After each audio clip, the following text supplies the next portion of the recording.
Hi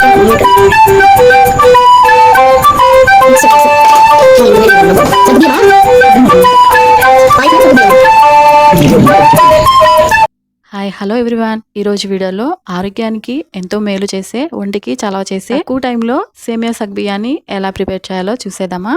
ఇక్కడ నేను ఒక బౌల్ వరకు సగ్బియ్యాన్ని తీసుకున్నానండి. ఇప్పుడు సగ్బియ్యంలో వాటర్ పోసుకుని నీట్గా 2-3 సార్లు అయితే వాష్ చేసుకుని పక్కన పెట్టుకోవాలి.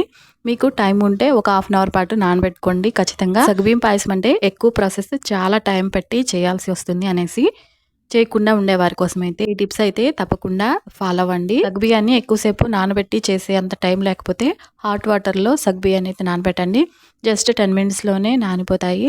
నెక్స్ట్ ఇక్కడ నేను 1/2 లీటర్ వరకు పాలు తీసుకున్నాను. వాటిలో ఒక గ్లాస్ వరకు నేను వాటర్ అయితే యాడ్ చేసుకున్నాను. మీరైతే ప్యూర్ మిల్క్ అయితే తీసుకుని స్టవ్ ఆన్ చేసి కడాయి పెట్టుకుని పాలు వీటిలో వేసేసుకుని పాలు 2 పొంగులు వచ్చే వరకు పాలనైతే మరిగించుకోవాలండి. మీగడ కట్టకుండా ఇలా గరిటెతో తిప్పుకుంటూ పాలు మరిగాక ముందుగా మనం నానబెట్టుకున్న సగ్బియ్యాన్ని వేసుకుని సగ్గుబియ్యం ఉడికి పైకి తెల్లంత వరకు ఉడికించుకోవాలి.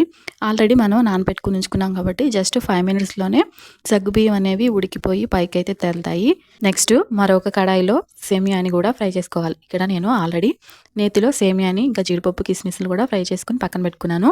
ఫ్రై చేసుకున్న ఈ సేమియాని కూడా సగ్గుబియ్యం ఉడికాక మాత్రమే వేసుకోవాలి. సేమియా వేసాక ఎక్కువసేపు అయితే ఉడికించుకోకూడదండి. జస్ట్ సేమియా మెత్తబడితే సరిపోతుంది. ఈ విధంగా సేమియా కూడా ఉడికినాక ఇప్పుడు 3 లేదా 4 యాలుక్కాయలని దంచి వేసుకోవాలి. మీ దగ్గర పౌడర్ ఉంటే పౌడర్ వాడుకోవచ్చు, లేదంటే యాలుక్కాయలైనా రోట్లో దంచి వేసుకుంటే మంచి ఫ్లేవర్ అనేది వస్తుంది.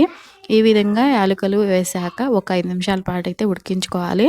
సగ్గుబియ్యం పాయసం చిక్కబడకుండా అలానే పల్చగా అయిపోకుండా ఉండాలంటే ఈ స్టేజ్లో అయితే స్టవ్ అయితే ఆఫ్ చేసుకోవాలండి.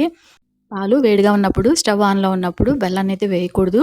పాలు అయితే విరిగిపోతాయి. కాబట్టి నేను ఇక్కడ పక్కన ఒక బౌల్లో బెల్లాన్ని నేను 1 కప్పు సగ్గుబియ్యానికి 1.5 కప్పు బెల్లం అయితే తీసుకున్నానండి.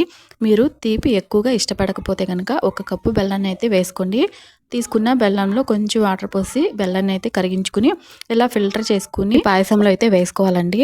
బెల్లాన్ని కరిగించుకున్నాక ఫిల్టర్ చేయకపోతే వాటిలో ఉన్న డస్ట్ పార్టికల్స్ అన్నీ మన పాయసంలో కలిసిపోతాయి. బెల్లం వాటర్ ఎటువంటి పాకం రావాల్సిన అవసరం లేదండి. కరిగించుకున్న బెల్లం వాటర్ వీటిలో పోసేసుకున్నాక ఒక 5 నిమిషాల పాటు మంచిగా కలుపుకోవాలి. ఈ వేడితోనే ఆ బెల్లం కూడా మొత్తం పాయసంలో అయితే కలిసిపోతుంది. ఈ విధంగా తక్కువ టైంలో చాలా ఈజీగా టేస్టీగా ఒంటికి చలవ చేసే సగ్గుబియ్యం పాయసం అయితే రెడీ అయిపోతుంది. అంటే తర్వాత అయినా చిక్కపడకుండా ఈ విధంగా అయితే ఇలాంటి కన్సిస్టెన్సీలోనే ఉంటుంది. అంతేనండి, ఎంతో తక్కువ టైంలో సింపుల్గా టేస్టీగా చేసే సేమియా సగ్గుబియ్యం పాయసం అయితే రెడీ అయిపోతుంది. వీడియో కనుక నచ్చితే చిన్న లైక్ చేసి ఛానల్ని సబ్స్క్రైబ్ చేసుకొని ఫాలో అవ్వండి. Thank you for watching.